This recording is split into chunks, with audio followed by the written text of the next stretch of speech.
Here we go. Feels good to be back. Off season's over. Week 1 NFL season is right around the corner, about to kick off tomorrow. It's good to be back, man. It's good to be back. You already know it's got a whole 18 weeks, 17-game season for these teams now. So without further ado, let's get the 2023-2024 season started. Before we get started, let me just say that I do these predictions. If I get the score right, I'll give a full analysis on the score prediction. And then and the wins and losses of the teams I'm predicting to win and lose. And I'll recap it in the weeks following. And man, if you guys comment and you do the whole week and you get more wins than me, man, I'll give you a shout out, because it's all it's about. I want to hear what everyone thinks is going to happen because, according to ESPN analysis, everyone's an expert, but that ain't the case. But we definitely got something to say. And I like to hear your full breakdown. So make sure to comment below if you're interested and you want to post it. Without further ado, let's get week 1 on the road. Here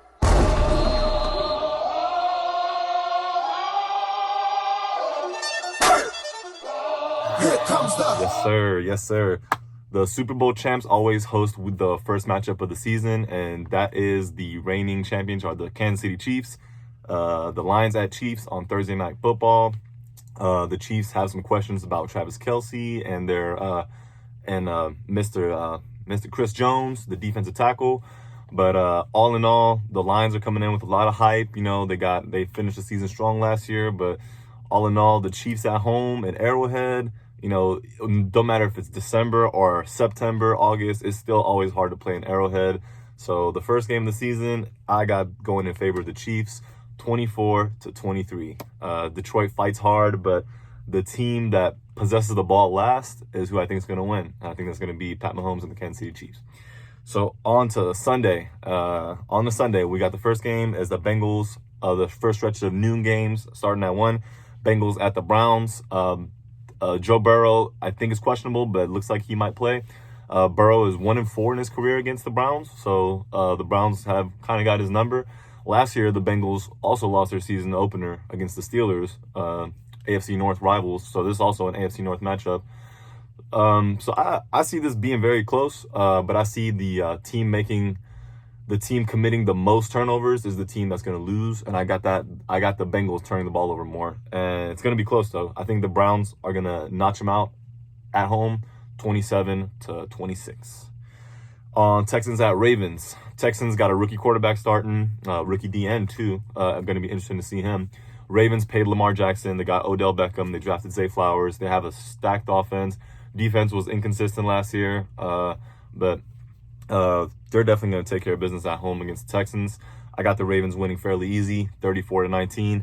I see him just coming after C.J. Stroud in his first game, so I can see Stroud taking at least 4 sacks in this game. Bucks at the Vikings. This game, the Bucks named Baker Mayfield their starter. The Vikings still have Kirk Cousins under contract, Justin Jefferson. They let go of Adam Thielen, but they still have a good receiving core. Defensively, this could be we don't know what these defenses are going to look like, but I expect the Vikings to take care of business. The Vikings are home. The Skull crowd, and that they're always behind their team. The Buccaneers are aging on defense. They have good defensive players. I like Antoine Winfield Jr., Carlton Davis, Lavonte David, ageless wonder. But I got the Vikings coming out on top, 31-22 at home. And then we go over to the Panthers at Falcons. And this is my upset of the week. You may hear Panthers-Falcons and not think it's that hot of a game, but there's the Falcons have they drafted their quarterback last year, Desmond Ridder. I think he's going to take the starting job. He is the starter. And the Panthers traded for Bryce Young and surrounded him with a lot of free agent new weapons, Miles Sanders, DJ Chark, and Adam Thielen. But I see the reason I got this as an upset. I think the Falcons are favored, but I got the Panthers winning in the Georgia Dome or at Mercedes-Benz Stadium in Atlanta, because I don't think the Falcons did much to address their pass rush, which is they were among the worst teams last year. So I think Bryce Young is actually not going to be pressured that much. He'll have a lot easier day than C.J. Stroud over in Houston.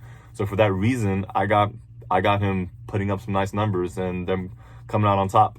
I got the Panthers beating the Falcons 30-28. So expect some points in this game. All right, we're going to move on to the Cards at Commanders. Cardinals at the Washington Commanders. Commanders at home. They're Sam Howell's their quarterback. The Cardinals are, I know Kyler Murray's out for the first 4 weeks. I don't see a lot of attention coming to this game. This could be very sluggish, very slow pace, a lot of running the football. All in all, I got the Commanders winning, but by barely winning, because I think the Cardinals are going to come out fighting, try to win their first game. But I got this going to overtime, actually, and I got the Commanders winning in overtime 20-17. We're going to move on to the Jaguars at Colts. Colts got a rookie quarterback starting. The Jaguars, coming off of a playoff berth last year and a playoff victory. I got the Jaguars going into Indianapolis, taking care of business pretty fair and square. It's going to be a lot of growing pains for Anthony Richardson and that Colts. They're let go of the coach last year, and then they're going in a new direction. So it's going to take a while for them to get up to a competing level in the AFC, because the AFC is loaded this year. So I got the Jaguars beating the Colts 30-14. Then that takes us to the Niners at the Steelers. This is a good matchup right here. The Steelers are a sleeper team in the AFC, especially in the AFC North. They do have a young quarterback, but just like last year when TJ Watt was healthy, they always seem to have a chance to win. And the Niners also have a top three defense in this league. They've had a top 3 defense in the last 4 years ongoing. And, I wouldn't bet against Mike Shanahan's creative play calling. But when it comes to the Steelers, that town just never leaves of defense. Defense, steel, and hard-nosed grit. I got this game. This would have been my upset of the week, but I picked the Panthers. I picked the Panthers over the Falcons. But for this one, I got the Steelers beating the Niners and getting their season started off to a good start like they did last year. I think the team that commits the fewest turnovers will win in this instance too. But just like the Niners can get after Kenny Pickett, that doesn't expect the Steelers to get after Brock Purdy. So for that reason, I got the Steelers just notching it out 26-24, probably on a late second field goal.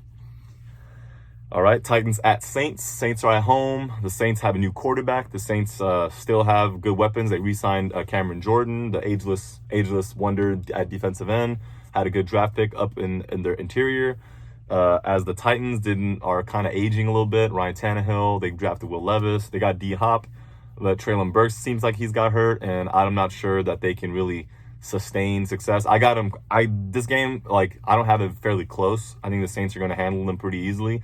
And then I think the Titans will get some garbage stat padding in the second half. So I see the Saints winning pretty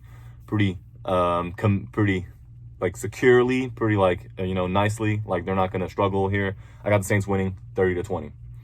All right, we got the Raiders at the Broncos. Drama in the Raiders building, and no surprise there. Well, that doesn't mean there's no drama in Denver either. I think they're not looking to keep Jerry Jeudy. Russell Wilson needs to prove that he's trying to win games and not about his, being his let's ride, go Bronx. No, I don't see that coming. And the Raiders are going to get after him still, because Max Crosby is a tremendous pass rusher. Devontae Adams, look for that matchup against Pat Surtain, who's an all-pro corner against an all-pro wide receiver. I'm looking forward to that. But Broncos at home, I see him getting off to a good start here. They're going to be a lot better than last year, but it's still early in the season, so it's hard to predict. But in this game, also, I think it's going to be the team that commits the fewest penalties is who I think is going to win this game. And right here, I got that being the Broncos. They might win this by a field goal. A walk-off field goal, I think, is going to decide this game. So I got the Broncos winning 23-21. All right, on to the Eagles at Pats. Super Bowl preview from Super Bowl in 2004, and then the Super Bowl when Tom Brady threw for 500 yards but lost the game because the one defensive play that made the difference happened at the end of the game.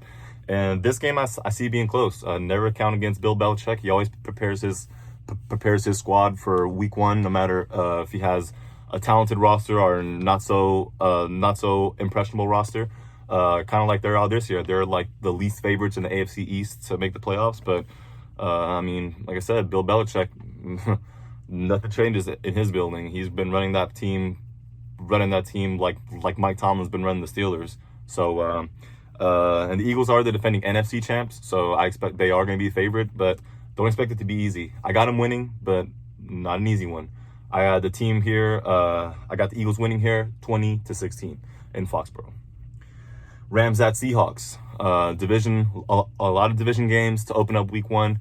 This is my divisional game pick, which the Panthers Falcons did have a lot of points, but this is going to be my pick for the shootout of the week right here. This is going to be the highest scoring game of the week. Jared Goff, not Jared Goff. Matthew Stafford is going to be healthy. I think Cooper Kupp will be ready to go, although he's been seen a specialist as far as hamstring. Geno Smith got some new toys. Still got Lockett, Metcalf, got the rookie in Jigba, and he's got 2 running backs in the backfield. I see this game going back and forth, and I see the home team coming out on top here, 37-35. So it's going to be fiery football going back and forth in the Northwest. And then Dolphins at Chargers. This is a matchup right here between the number 5 overall pick in the 2020 NFL draft and the number 6 overall pick. Justin Herbert, Tua Tagovailoa, and Justin Herbert. These teams met last year, but Tua didn't play that game. The Chargers came out on top. Although the Chargers are at home, I just see the Dolphins having to come out and, during that tough AFC East, they have to win their first game to make sure that they can stay up to par, stay ahead of the other solid teams in that division. So I'm predicting the Dolphins to come out on top here, 29-24. Also think the team that commits the least turnovers is the team that's gonna be in the best position to win at the end of the game. Packers at Bears, 2 oldest franchises in the NFL. The Bears, I just saw a stat that the Bears has 786 franchise wins, and the Packers are number 1 with 790. Bears have Justin Fields. They've made sure they've put new weapons around him. Their offensive line, they drafted Darnell Wright from Tennessee. I'm excited to see what he's going to do. But this is going to be that division game that's going to be probably one of the more uglier ones. Like defense is going to be a defensive stalemate. The Packers are going to run the ball a lot because Jordan Love, they're going to make sure they put him in the best position to succeed. Not going to drop the ball and empty and gun a lot with him, and especially not in the week 1. Although the Bears defense isn't like that good, but like you never know what can happen in week 1. So I got this game toned down. Packers at Bears in Soldier Field. I got the Packers beating them 16-10, maintaining their streak of the winningest franchise in the NFL currently. And then that takes to Sunday Night Football, and that is the Cowboys at the Giants. My boys, they have a revamped. They have a very good roster this year. Some questions about health on the offensive line. The Giants have a much improved defense, and this team made the playoffs last year. I see this game being heavily penalized. Cowboys didn't play none of their stars in the preseason. I expect at least 8 penalties from them. The Giants probably maybe more, maybe less. The team that has the least penalties or most penalties, I don't think it'll matter because these teams are just always scrappy against each other. I think it's going to come down to a field goal, or it might come down to a missed field goal. I think whoever has the ball last needs to either make it, has to make a field goal, or just has to run out the clock.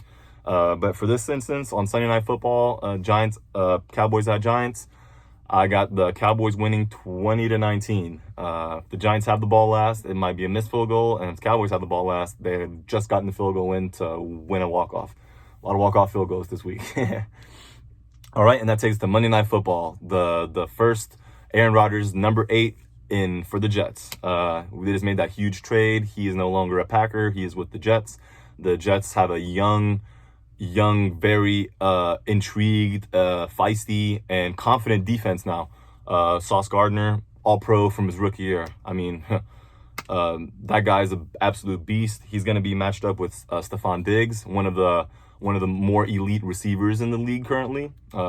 Reports were that he wasn't happy with the Bills in the offseason, but that was the offseason. Now is the regular season. It's time to put up or shut up. And Josh Allen's going to have a lot to prove. He's not the top dog quarterback in the AFC East, or the AFC for that matter. Now Aaron Rodgers just joined the party, and this game will set the tone for the rest of the season, really, in that regards, because they will play each other again. I think the Jets will get off to maybe a slow start, but Nathaniel Hackett is their offensive coordinator, and he knows how to get Aaron Rodgers into a rhythm. Although despite a maybe not top tier offensive line in the Jets, and the Bills still have they get Von Miller coming back, and they re-signed Jordan Poyer and Matt Milano. So the Bills defense, just like in the last 3 years, are top 5 in the AFC. Like, so this game's going to be a fun one to watch. A heck of a way to end week 1. I do got the Jets winning at home over the Bills. I think the Bills are favored, but I mean, you never know what you're going to get because it's week 1. So this could be a blowout for that matter. But I'm not predicting it a blowout, but I do have the Jets winning 27-25. And that wraps up week 1. We'll see how this goes. I'll summarize it up the following week before we get kicked off with week 2. See what teams won, which teams lost, summarize it up, and have a quick little breakdown of it. As for right now, man, enjoy the return of the NFL. I know college football is making a lot of noise too, but those guys you see on Saturday or those guys you see on Sunday, they come from the fields on Saturday. So now we get to see those guys on Sunday. So enjoy the return of NFL, and I'll see y'all soon. Hassanator out.